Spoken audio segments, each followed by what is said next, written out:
Hello, everyone. Welcome to uh, tonight's show. It is the Keoster here, Keo, and I'm here with you all to talk about last weekend's WWE Wrestlemania weekend. It was a great weekend for wrestling fans, for the world of wrestling. The WWE Network done it well. They presented it well. It was really well done weekend. They had the Stone Cold podcast on from the Thursday night, and it was Mick Foley was the guest, and he was on more or less promoting his upcoming show on the network, Holy Foley, with a kind of a family show, comedy show with his family, which will be fun. Um, Also, there's another good thing that's happening on the network. That another couple of good shows coming up. One called Camp WWE, which is supposed to be like a bit like South Park meets them kind of shows, which is kind of an adult themed WWE show, which will be fun, featuring superstars and legends and different characters made into cartoon characters.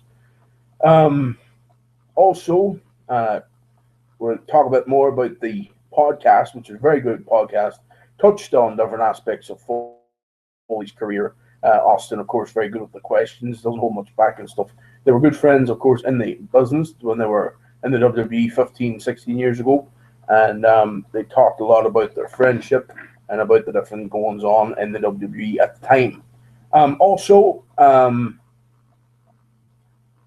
also, we the next night in the WrestleMania weekend, it was NXT Takeover Dallas. Very good show.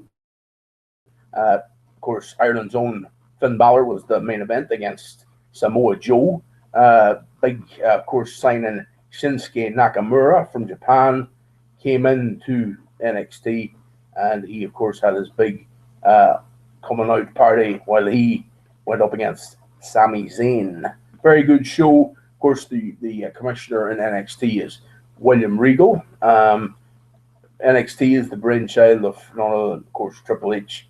And it's really about the in-ring product and about the way they work the matches and stuff more than the actual storylines and stuff. But it really is nicely done. Otherwise, the booking's very good as well and the stories and that. But a lot of great and a real international feel. I really, when I'm watching NXT, I don't watch a lot of NXT, but I've been kind of in and out of it, feeling, but pieces of NXT now and then, and it is of course exclusive to the network, which is interesting. Very the specials and all are on every couple of months, which is cool. I find NXT reminds me a lot of the old ECW, smaller crowd, more kind of intimate, but like the old Monday Night Raws from back in 93, 94. Very good feel to it, but also very different from what we were getting 2 nights later at WrestleMania, which was 101,000. Unbelievable. But yes, NXT TakeOver Dallas. Another great match on that card was the match between the women's championship match between Bailey and Akusa. Um, Very, very good match. Of course, the Japanese star winning that. Um, Other standout matches. The tag team titles changed hands. Um, the team that I think it's Gable is one of them, and it's Clark and Gable or something like that, a name like that. But it is a very good team. Uh, I think it's Team Alpha or something like that. They call them American Alpha is the name of that team, and very, very good team. Um, they are very much like what Team Angle were back in the day, and they were. There is actually rumors that Kurt Angle has been reported to be saying that if he did come back to WWE, he would want to reinvent Team Angle, and he would be interested in getting these two guys, American Alpha, involved. There you go. Um, Also, they of course were going against another team that looked very good, and they're an NXT team. They had the titles for a few months. and they are the team that have been called the modern day Brainbusters, and that was of course Blanchard and Anderson, the Four Horsemen. So like that is a big feat to, it's a big thing, big shoes to fill. But and others have called them the modern day Minnesota Wrecking Crew. For one thing's for sure, one of the members is definitely like a clone of the Arn Anderson in his heyday. Anyway, NXT Takeover Dallas was a brilliant show, and any of the NXT takeovers that I've watched up until this point have been brilliant shows. Now, moving on to the next night at WrestleMania weekend, and that was Saturday night, and it was the WWE Hall of Fame induction ceremony. And another very good night. I would definitely say the highlight of this one was the Stinger being inducted. Of course, Sting was a great legend. The UWF back in the 80s, he teamed up with the Warrior, the Ultimate Warrior, and they were the Blade Runners. And then he moved into WCW, the NWA, in '88, and he would have his famous rivalries with Ric Flair, and later on with Vader and Cactus Jack, and as the Surfer Sting style character.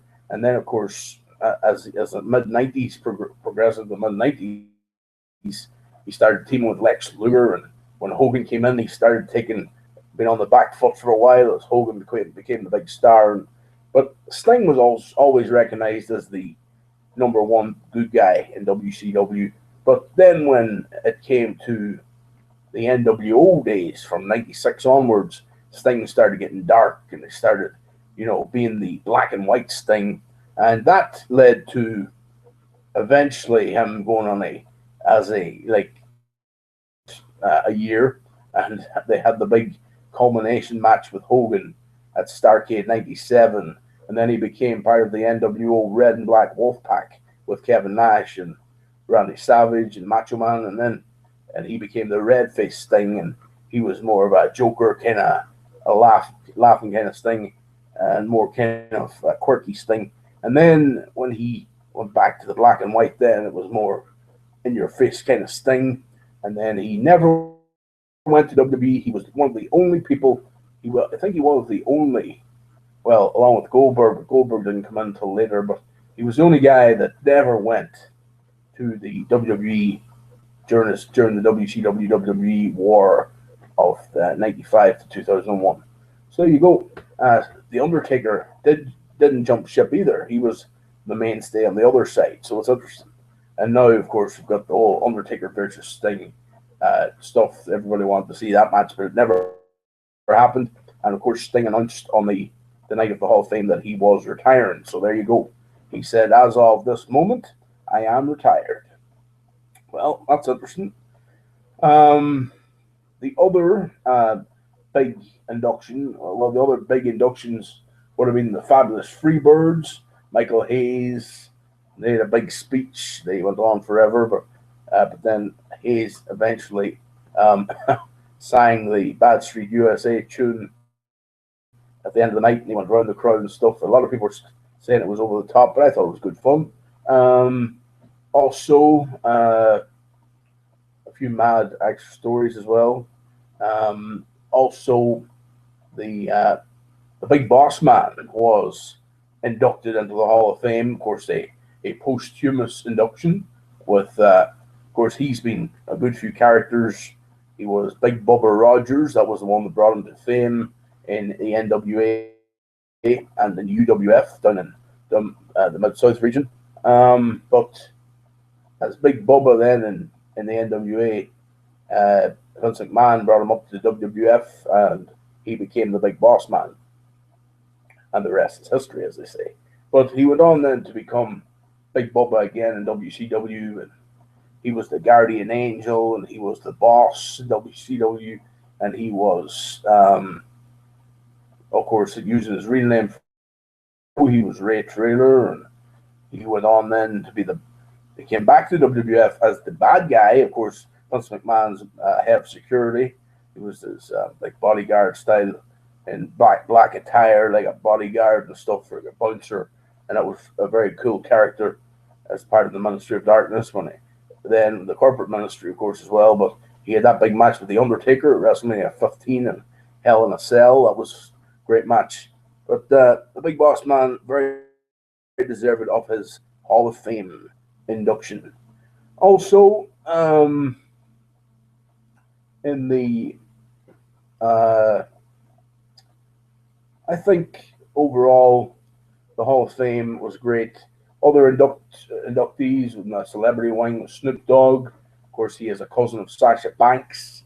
And then at WrestleMania for that big Divas Revolution women's title match, the first ever, when the women's title was reintroduced as its name and with a new title and all, it was a big deal. And what made it an even bigger deal was not only was Ric Flair in Charlotte's corner on WrestleMania night, but Snoop Dogg played out his cousin Sasha Banks to the ring, which was pretty fitting. Also, you had the a great. Well, he was fun, and he was also inducted by John Cena. Also, in the induction ceremony, Stan Hansen, very interesting induction because I remember Stan Hansen as far as his wrestling days. A lot of fans don't look back that much, but the Hall of Fame is very nostalgic, and old fans love it. Old school fans.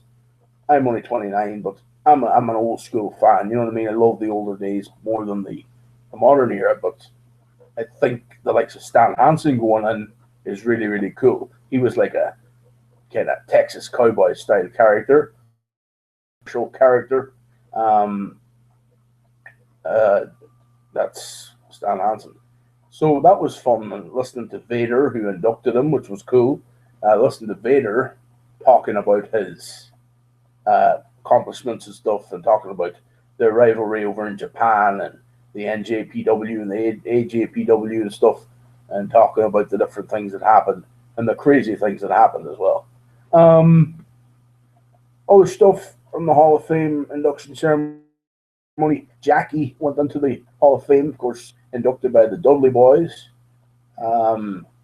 Also, so many different, so many different Hall of Fame inductions that night. There was about 7 or 8 inductions. Trying to think what ones I'm missing here.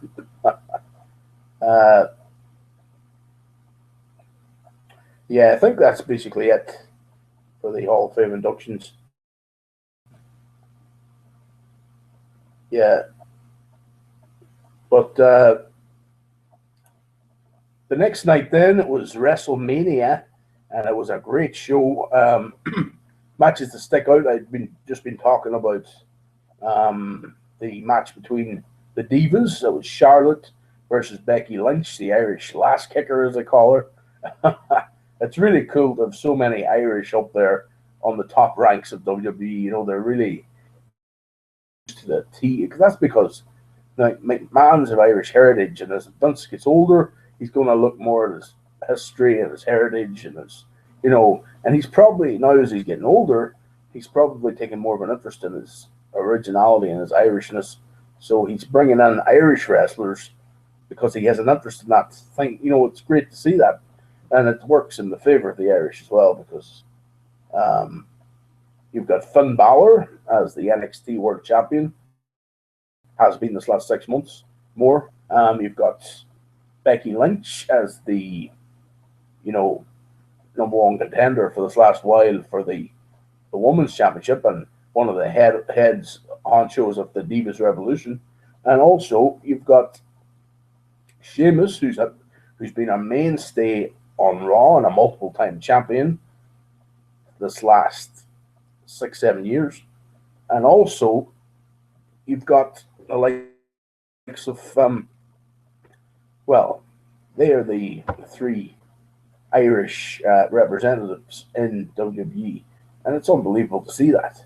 And they're getting TV time every week, more than probably a lot of ones, and they're all Irish. And there's not many other countries outside America and Canada that have got that representation to that extent. which is brilliant.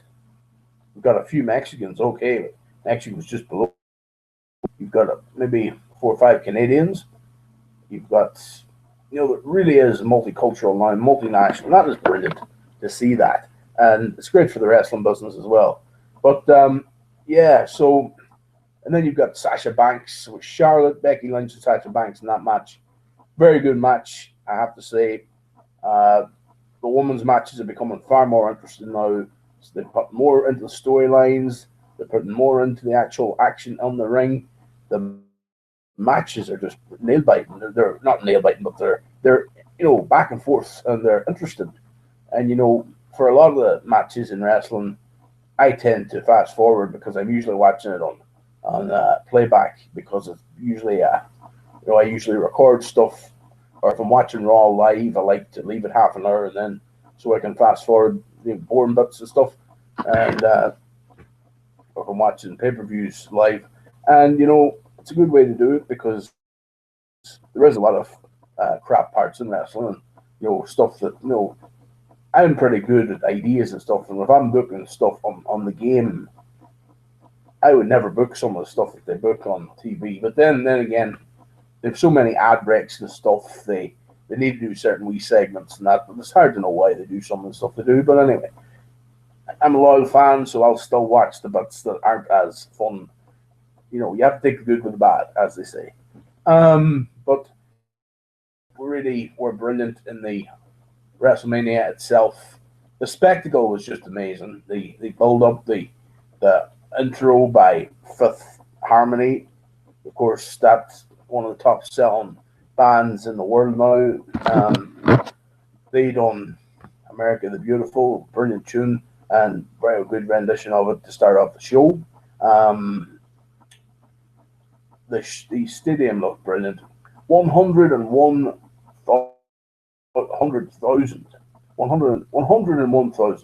plus was the amount of people at WrestleMania, the highest ever indoor attendance in history for any.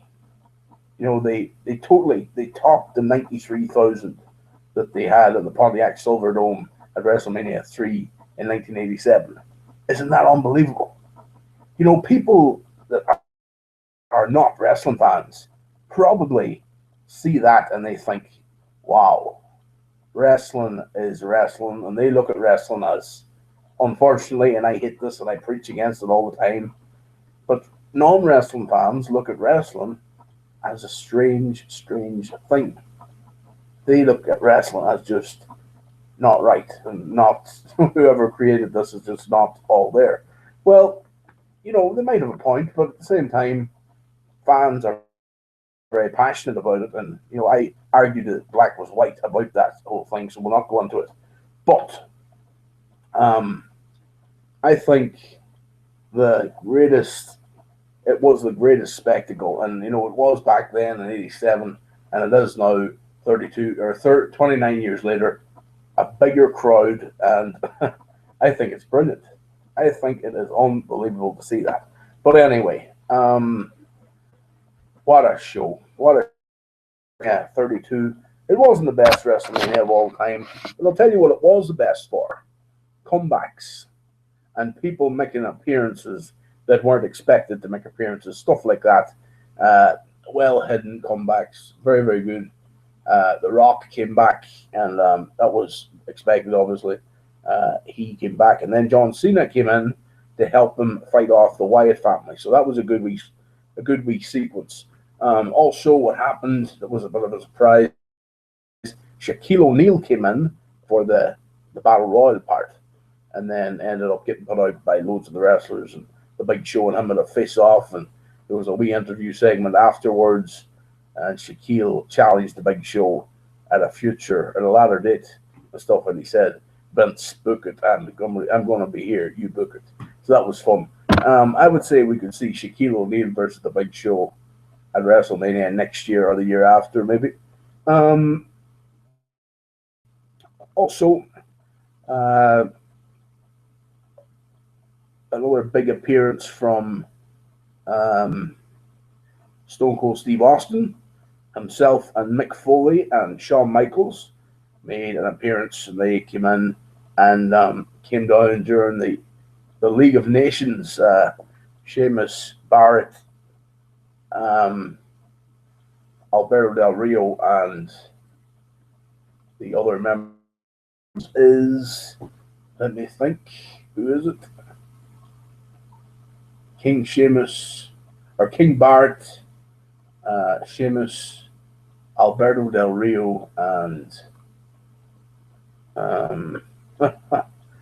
it's funny how you don't remember certain ones, but so yeah, it was a good. Oh, of course, Rusev is the other one, and these guys came down to help the New Day because, and then when these three legends, Michael's music hit, and all the crowd went crazy.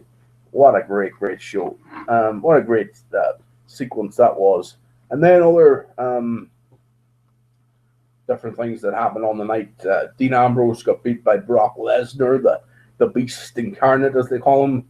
The Beast beat Ambrose, the Lunatic Fringe. That was a well-storied match, a good street fight. It wasn't the kind of street fight that you would have seen back in the day when there's loads of blood and stuff. But I don't think there was any blood in that match, and I don't think there actually was any blood in the whole show, which was a pity because it was WrestleMania. At the end of the day, there should have been blood, but yeah. So Ambrose didn't. I thought you would have seen a bit more. I thought they would have pushed the envelope out a bit more with that one. I felt Brock was very. I don't know how Brock is. He's probably in good money, and he probably still gets the same amount as he would have got if he was in the main event for doing that show. But he's not.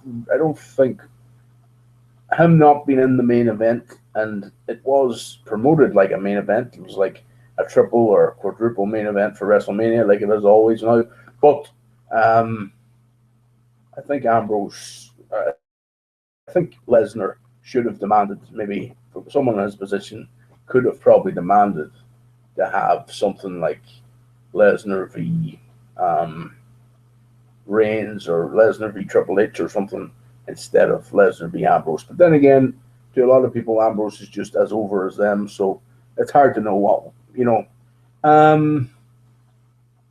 Other people, other big matches, of course. Roman Reigns won the title off Triple H at the end of the night. That was a very good thing to happen, I think. But the WWE Universe aren't too happy about it. A lot of hatred towards the bookers there, but I don't mind it too much. I'm not a big fan of the current product, but I watch, of course, all the events because I've got the WWE Network. But I mainly use the network for the older events and for watching WCW and everything, and WWE era and the golden era and stuff. But nah, I just watch the events and I kind of enjoy them to an extent, but I don't really invest emotionally in the current product. But yeah, so that was a good enough match, that Triple H Reigns match. The other big match would have been the match between I think, was there any other big matches? I thought the entrance, Triple H's entrance, another was again very, very over the top. I thought it was well done. Stephanie, of course, done her big acting piece for it and all. Really was, it was really good film-like sequence, very well put together. But his entrances are always over the top. A nice position as far as he runs the company with Vince and Stephanie, and he does all these big entrances and stuff, and he gets to have the best of both worlds, really. And why not? If you can get that handed to you, why not? I suppose. But he really is doing great work with NXT, and I'm looking forward to seeing how that develops. The WWE is really, I don't think it's got the same standard of wrestling as NXT. It's a lot bigger, and of course, production and the spectacle and stuff. It's a lot more the grandeur of WrestleMania or whatever. But I think NXT is more of a likable and more of a hands-on kind of product or something different about it. But yes, indeed. Overall, I think WrestleMania 20 or more than 20, WrestleMania 32 was a great show. I was annoyed that they didn't give. Well, it's arguable either way, but I thought maybe Hulk Hogan would have got the after this, of course, his whole thing with Walker Media and his whole thing about the ordeal that he had a while back is all blown over now, more or less. But I thought maybe Hogan and he might have he might have been brought in for Raw the night after WrestleMania or something, but it just never happened. And he should be brought back, in the next few months, hopefully. But overall, anyway, it has been Kyo talking about WrestleMania weekend and all the big shows and events over the last while. And I hope you enjoyed my analysis of it all. And we'll be back with you talking about other things, some movie stuff maybe in the next few weeks. I'm not as posted as regular lately. I will be in the weeks ahead. But thanks for tuning in if you do. And I'll chat to you all later. Keoster over. And out.